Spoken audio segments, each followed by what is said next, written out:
Sentez-vous que vous dites souvent oui alors qu'au fond de vous, quelque chose crie non? Sentez-vous que vous faites des efforts constants pour être gentil, compréhensif, accommodant, mais qu'à la fin de la journée, il ne reste que de la fatigue, de la frustration, parfois même du ressentiment? Si c'est le cas, cette vidéo est faite pour vous. Parce qu'on nous a appris très tôt une chose, qu'être gentil, c'était être une bonne personne. Qu'il fallait faire passer les autres en premier. Ne pas montrer sa colère. Ne pas déranger. Sourire. Comprendre. Pardonner. Même quand quelque chose en nous se brise. On nous a appris que dire ce qui nous contrarie, c'était mal. Que poser une limite, c'était être dur. Que se défendre, c'était être égoïste.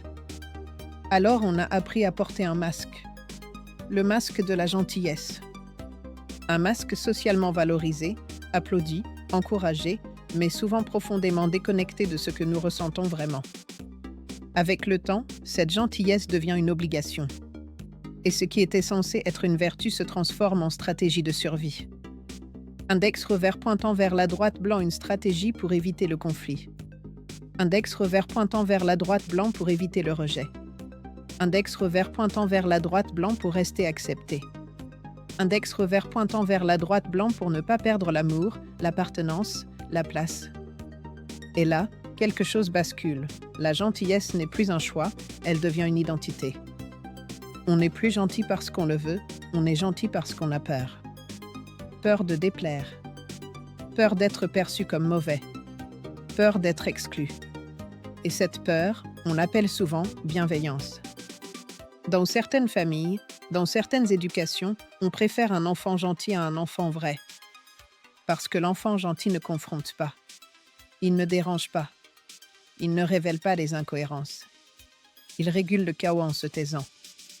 Alors l'enfant apprend une règle silencieuse, index revers pointant vers la droite blanc. Si je suis gentil, je suis aimé.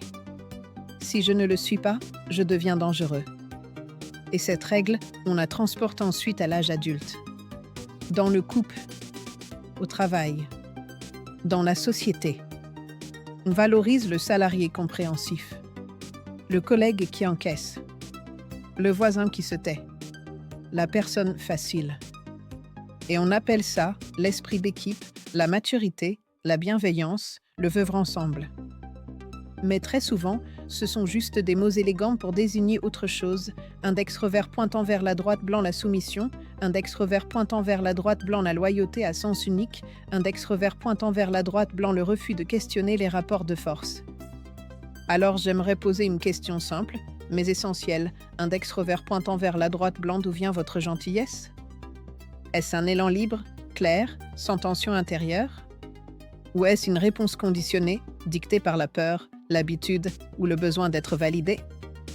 Parce qu'il existe plusieurs formes de gentillesse. Il y a celle qui vient du cœur, calme, solide, sans besoin de se prouver.